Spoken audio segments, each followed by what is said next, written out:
Voilà, je termine ma série d'enseignements sur le personnage de Barnabas, un homme pas assez connu, on ne parle pas assez de lui. L'Écriture l'appelle un homme de bien. Ça veut dire que c'est ce que Dieu pensait à son sujet.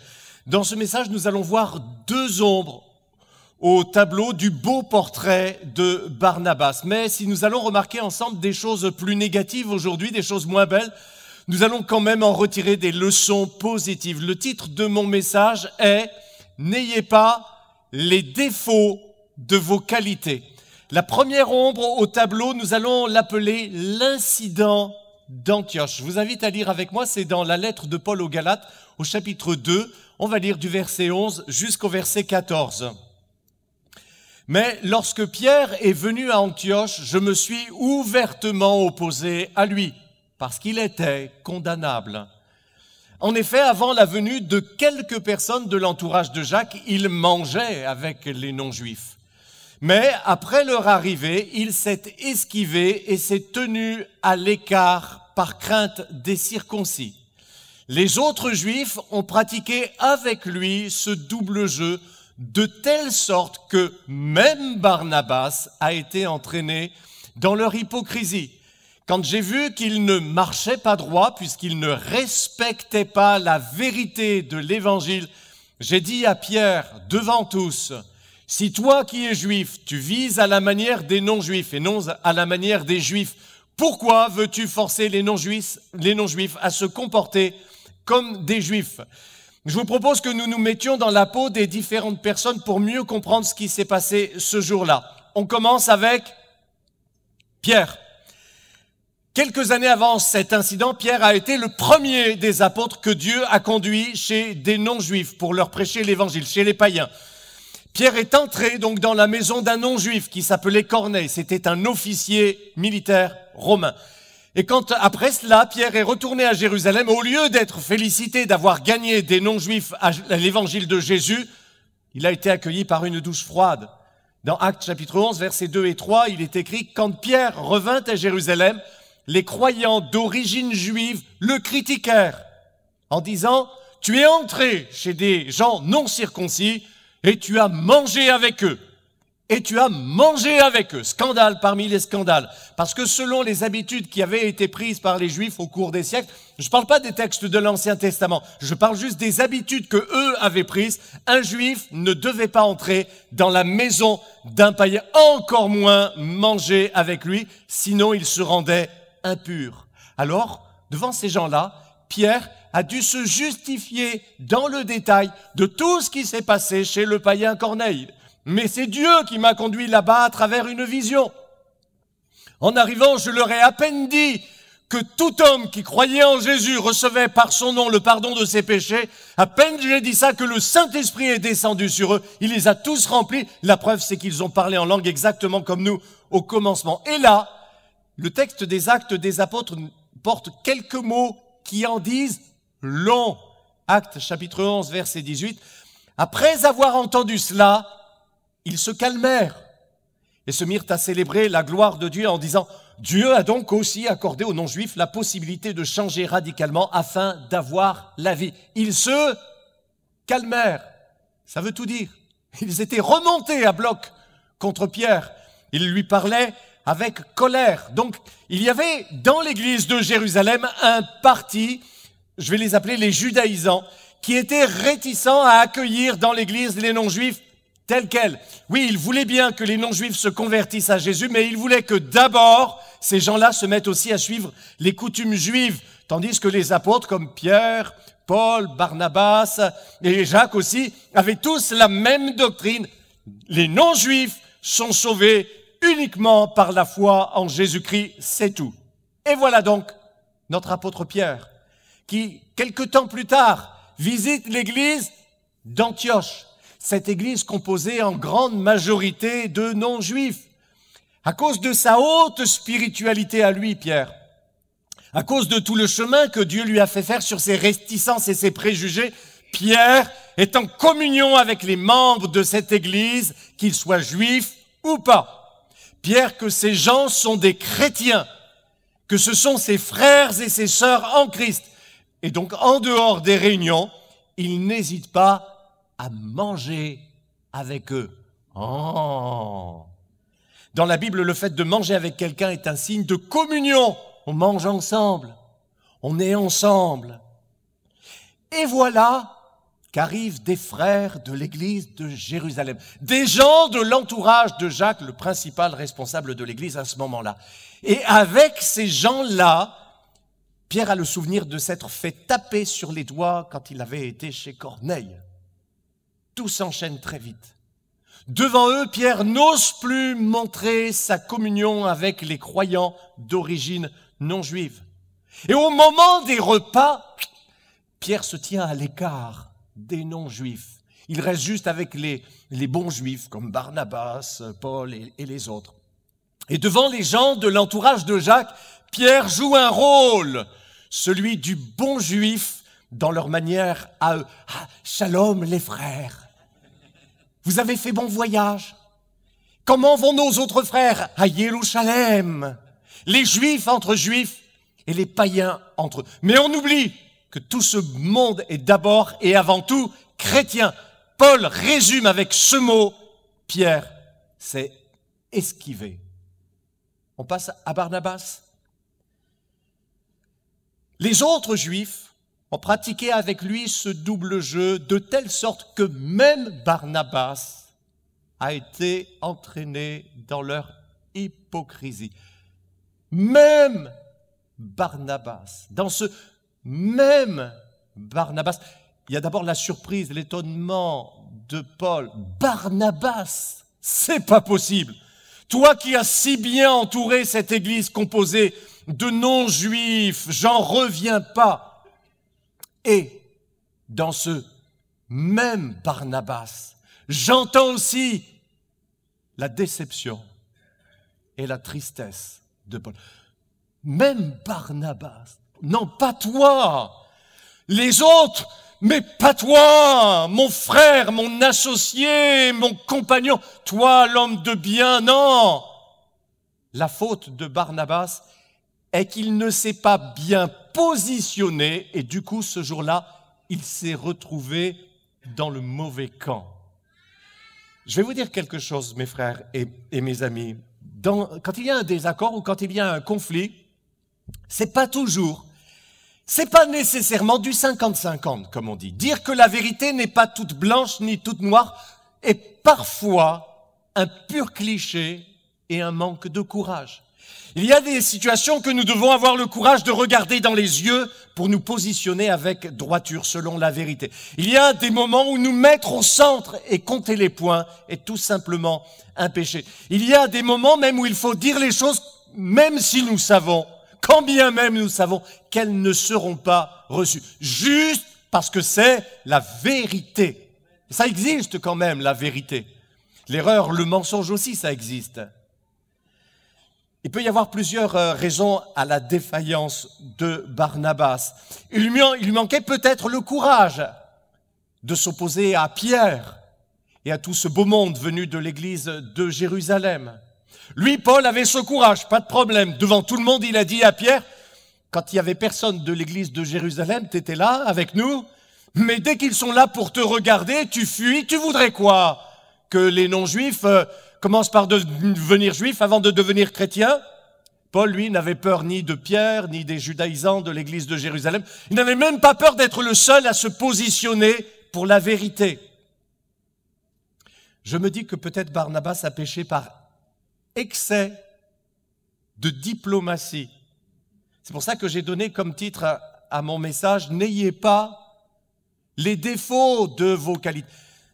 Barnabas est un homme de bien. Barnabas est un homme positif. Barnabas est un homme bon. Barnabas n'aime pas les conflits. Barnabas est un homme de paix, on est d'accord. Peut-être que là, il a voulu éviter le choc frontal. Peut-être il a cherché à arrondir les angles. Bon, on va quand même pas provoquer la colère des frères de Jérusalem. On va mettre un peu d'eau dans notre vin. Vous savez, l'esprit de conciliation, c'est une bonne chose. Être quelqu'un d'accommodant est une marque d'intelligence. Ne pas aimer les conflits, c'est bien, ben oui. Mais il y a des moments où il faut savoir dire stop. Il y a des moments où il faut se positionner. Il y a des moments où il faut oser s'affirmer. Et à trop vouloir ménager la chèvre et le chou, on risquerait de laisser la pauvre chèvre mourir de faim. Cet incident d'Antioche nous montre 3 types de situations qui nous obligent à nous positionner, même s'il y a un conflit à la clé. D'abord, quand la vérité de l'Évangile est en jeu. Là, c'est pas négociable. Paul dit ceci au verset 14. « Ils ne respectaient pas la vérité de l'Évangile. » On ne peut pas réécrire l'Évangile, dites-moi. Les non-juifs, comme les juifs d'ailleurs, sont sauvés sur la seule base de la foi en Jésus, sans que les œuvres de la loi n'y soient pour quoi que ce soit. C'est l'Écriture, c'est l'Évangile. Alors oui, il faut être poli. Je suis d'accord, il faut être diplomate. Mais on ne peut pas transiger avec la vérité de l'Évangile. L'enjeu est trop important. Dites-moi, si on avait suivi les judaïsants de l'église de Jérusalem, le christianisme serait devenu une sorte de secte juive, avec les habits de la loi de Moïse, la circoncision, le sabbat, manger cachère et tout le reste. Comme ça, jamais l'Évangile n'aurait conquis le monde. Et d'ailleurs, ce n'aurait plus été l'Évangile. De toute façon, s'il y a quelque chose qui n'est pas négociable, c'est bien la vérité de l'Évangile de Jésus-Christ. Si vous voulez négocier la vérité de l'Évangile, déjà vous le trahissez. Vous ne pouvez pas faire ça. Je ne parle pas de système d'interprétation sophistiqué, compliqué, sur la fin des temps, on peut avoir des avis différents. Je parle des fondements de l'Évangile. Deuxièmement, quand il y a du mensonge et de l'hypocrisie, dans les versets 12 à 14, Paul dit ceci. Pierre s'est esquivé. Les autres Juifs ont pratiqué avec lui ce double jeu, de telle sorte que même Barnabas a été entraîné dans leur hypocrisie. Il ne marchait pas droit. On ne doit pas non plus transiger avec le mensonge. On ne peut pas justifier l'hypocrisie. Nulle part. Et encore moins dans l'Église. Parce que le Saint-Esprit habite l'Église, qui est son temple et son corps. Si vous mentez à l'Église, vous mentez à Dieu. Positionnez-vous toujours contre les mensonges. Réfutez les mensonges, rejetez les mensonges. Jésus n'avait aucune diplomatie avec les hypocrites. Vous vous souvenez? Malheur à vous, scribes et pharisiens hypocrites. Alors vous et moi, nous ne sommes pas Jésus. Il vaut mieux qu'on se place un ton en dessous. Peut-être même 2 tons en dessous, d'accord. Mais ne vous asseyez jamais entre 2 chaises quand il y a du mensonge. Dénoncez le mensonge, parce que vous êtes un homme de vérité. Vous êtes une femme de vérité. Paul parle de double jeu. Les traductions plus anciennes l'ont rendu par dissimulation. N'ayez pas 2 visages, un devant Pierre, l'autre devant Paul. Un à Antioche, un autre à Jérusalem. Un à l'église et un quand vous n'y êtes pas. Ayez la même tête partout, comme ça quand vous la regarderez dans la glace, vous n'aurez pas à rougir. N'ayez pas un double langage, un devant les copains de Jacques et un autre quand ils ne sont plus là. Attention mes amis, entre la sagesse et le double jeu, il y a des portes qu'il ne faut pas franchir. Troisièmement, quand il y a de l'intimidation. Paul a bien analysé ce qui s'est passé. Dans le verset 12, il dit « Pierre s'est esquivé et s'est tenu à l'écart par crainte des circoncis. » Il y a des gens qui n'hésiteront pas à vous faire des reproches les premiers. C'est leur manière de marquer leur territoire. Parfois, c'est aussi une manière de vous monter dessus. En vous tapant sur les doigts aujourd'hui, ils prennent autorité sur vous pour demain.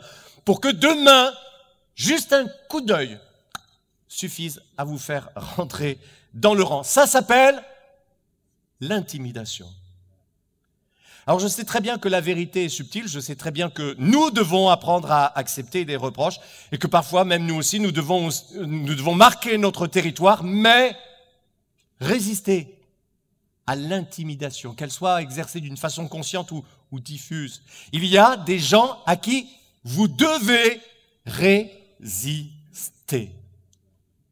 Et même s'ils étaient chrétiens, les croyants judaïsants de Jérusalem étaient de ces gens à qui il fallait résister. Moi je dis heureusement que dans l'Église, il y a aussi des Pauls sur qui l'intimidation ou la moquerie, ça ne prend pas. Vous connaissez l'histoire du meunier avec son fils? Ils ont un âne qu'ils vont vendre au marché. Alors, tous les deux marchent à côté de l'âne, mais quand ils rencontrent des passants sur la route, les passants se moquent d'eux. Les bêtas, ils ont un âne et ils marchent à pied. Alors le meunier monte sur l'âne et le fils marche à côté. Et là, il y a d'autres passants pour se moquer encore. Pauvre petit. Le vieux, il est là, tranquille, assis sur l'âne, et le pauvre, il doit marcher à côté. Alors, le fils monte sur l'âne, et c'est le père qui monte à côté. Et là, d'autres passants disent, franchement, il n'y a plus d'éducation aujourd'hui, les enfants rois. Et les vieux sont là pour les servir. Où va-t-on? Alors le père et le fils montent ensemble sur l'âne, et là, c'est la SPA qui vient porter plainte. Maltraitance animale, trop lourd pour l'âne. À la fin, ils risqueraient de finir dans le vrai ridicule en portant l'âne même sur leurs épaules. Il y a des moments où vous devez marcher droit votre chemin sans avoir peur du qu'en dira-t-on, comme dit Paul, marcher droit.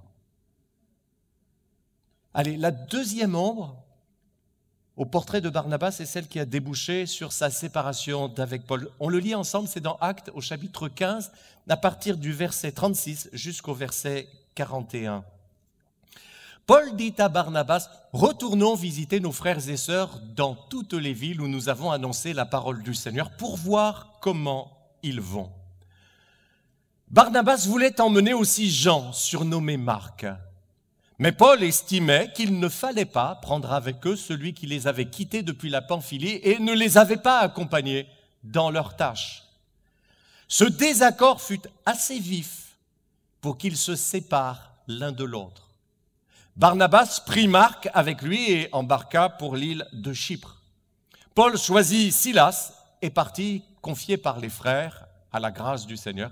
Il traversa la Syrie et la Cilicie en fortifiant les églises. Ce nouveau récit qui est plus sombre à la fois pour Paul et Barnabas va mettre en lumière l'équilibre parfait de la parole de Dieu. Autant la vraie sagesse ne consiste pas toujours à se mettre au centre, à couper la poire en deux, autant cet épisode-là nous montre que même quand on est sûr d'avoir raison, nous devons apprendre à écouter les autres. Le fil conducteur de cette deuxième partie est « N'ayez pas tort d'avoir raison ». Et là, ça vaut pour les deux, Barnabas et Paul. Donc le désaccord portait sur la question de savoir si, pour leur deuxième voyage missionnaire, ils devaient avec eux emmener Marc ou pas. À peine dans le premier voyage missionnaire, à peine la fin de la première étape, c'est-à-dire dans l'île de Chypre, Marc avait quitté Paul et Barnabas pour retourner à Jérusalem. Les raisons pour lesquelles Marc a abandonné sa place ne nous sont pas données dans le texte, mais ce qui est sûr, c'est que Paul n'a pas apprécié et qu'il l'a vécu comme un lâchage. Si bien qu'au moment de partir dans le deuxième voyage missionnaire, quand Barnabas a dit oui, allez, on prend Marc avec nous, Paul a dit pas question. Vu comment il nous a lâchés au premier round du voyage que nous venons de faire. Pour y voir plus clair, je vous invite à me suivre d'abord en considérant les raisons de Paul et après on verra les raisons de Barnabas. Paul avait raison clairement dans les arguments qu'il avançait pour refuser d'emmener Marc. Je ne parle même pas de montrer à Marc que ce qu'il avait fait en les lâchant, ça ne se faisait pas. Ce qui est sûr, c'est que le jeune Marc avait la peau encore trop tendre pour les épreuves du deuxième voyage missionnaire. Parce que le deuxième voyage missionnaire, ça va chauffer dès le début. Dans la ville de Philippe, les apôtres vont passer par la case prison, avec coups et blessures. Mais malgré ça, ils vont chanter les cantiques de Dieu. J'imagine pas Marc faire ça. Lui qui avait abandonné alors qu'il n'avait eu que des choses faciles à Chypre. Il y a un petit indice que l'église d'Antioche semble avoir approuvé le choix de Paul de ne pas reprendre Marc, c'est que le verset 40 nous dit que les frères d'Antioche ont confié Paul à la grâce de Dieu pour son voyage avec Silas, mais que le texte ne le dit pas au sujet de Barnabas quand il est reparti à Chypre avec Marc. Ça veut au moins dire que l'église d'Antioche n'a pas désavoué Paul, et d'ailleurs, Dieu a béni la suite des missions de Paul, oui ou non?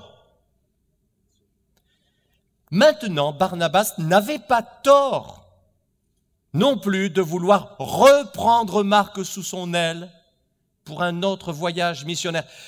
La preuve, c'est que des années plus tard, Paul va reconnaître en Marc un authentique et remarquable serviteur de Dieu, digne de ce nom. Allez, on fait un saut de 12 ans dans le temps, dans Colossiens chapitre 4, verset 10, où Paul dit « Aristarque, mon compagnon de détention, vous salue, ainsi que Marc, le cousin de Barnabas, au sujet duquel vous avez reçu des instructions. S'il vient chez vous, faites-lui bon accueil. » Paul prend bien soin de demander, de rappeler pour Marc la nécessité de lui faire bon accueil. Marc fait maintenant à nouveau partie des collaborateurs de Paul.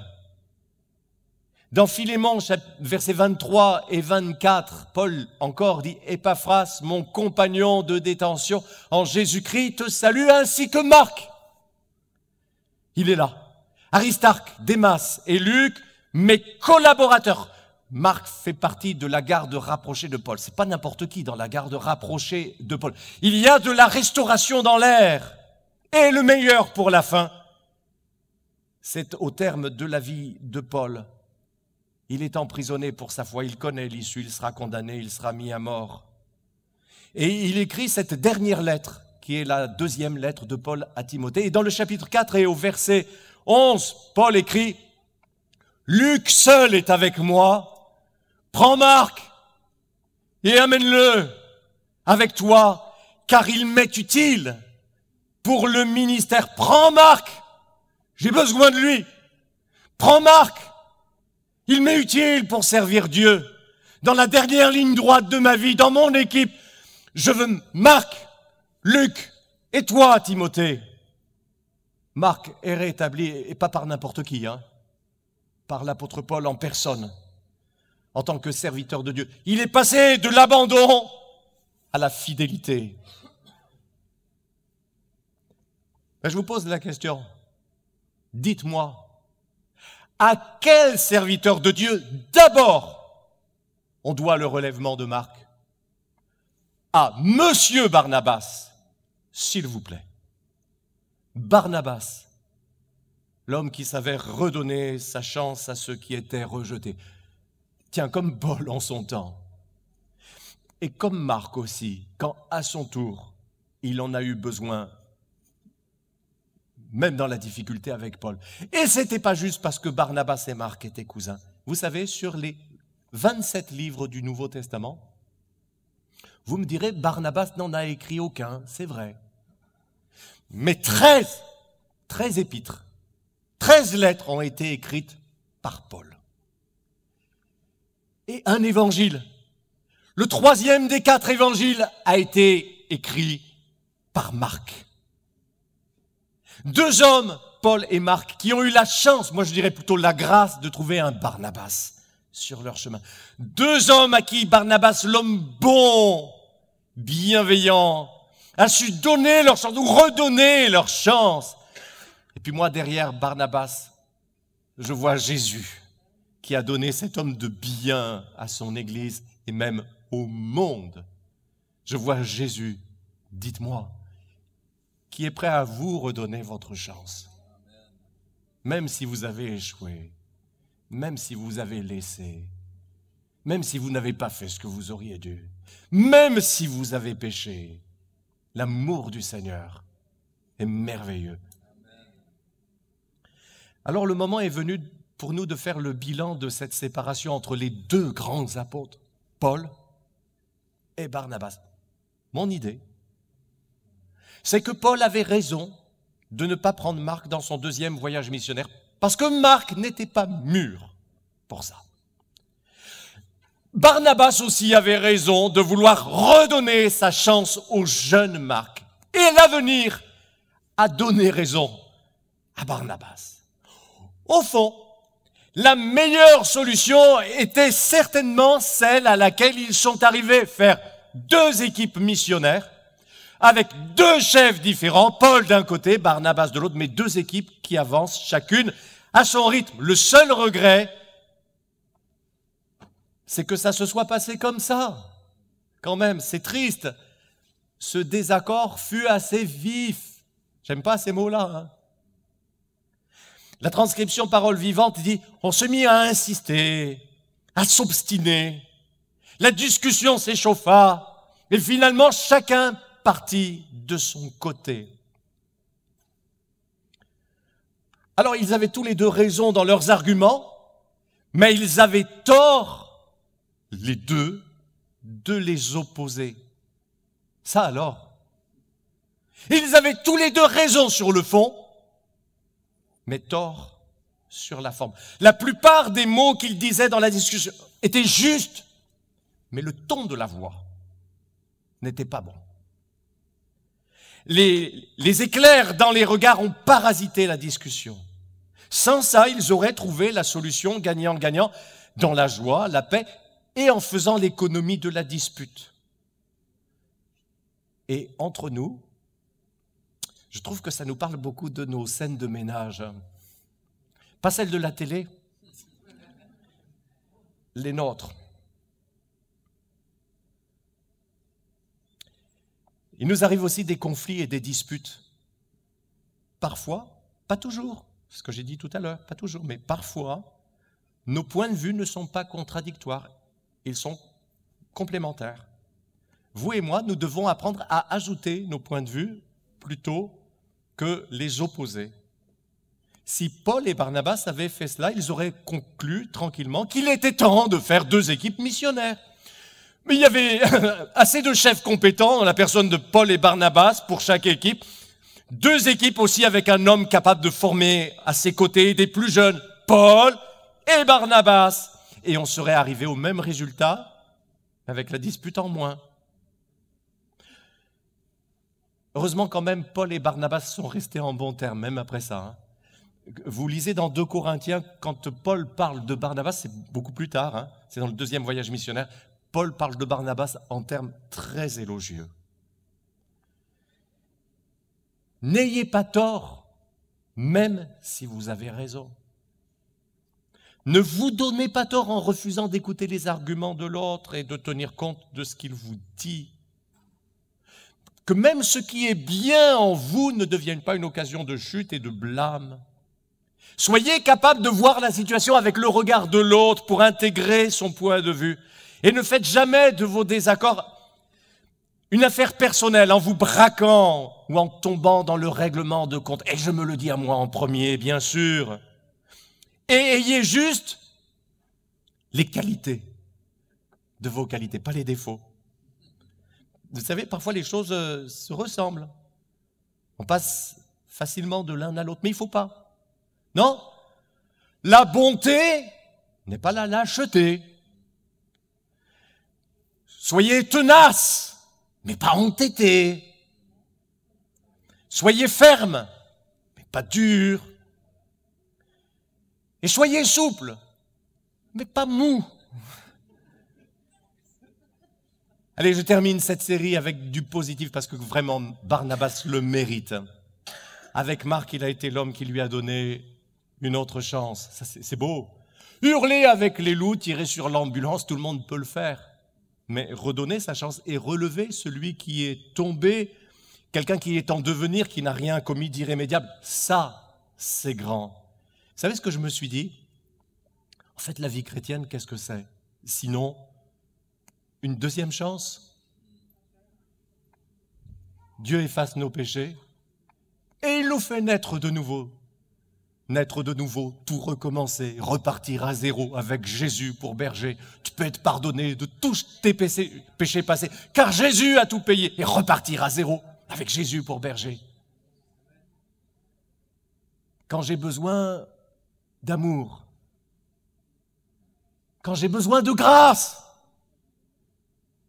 quand j'ai besoin d'une autre chance, Seigneur, tu es là. Merci de nous avoir suivis sur notre chaîne YouTube. Vous avez aimé cette vidéo? Alors je vous invite à mettre un pouce bleu ainsi qu'à vous abonner.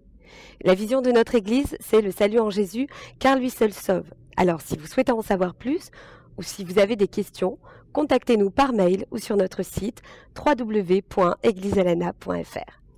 Pour assurer sa mission, l'Église fonctionne par la générosité de ses membres. Vous avez la possibilité de nous soutenir par vos dons en cliquant sur le lien qui se trouve dans la description de cette vidéo. À très bientôt et que Dieu vous bénisse.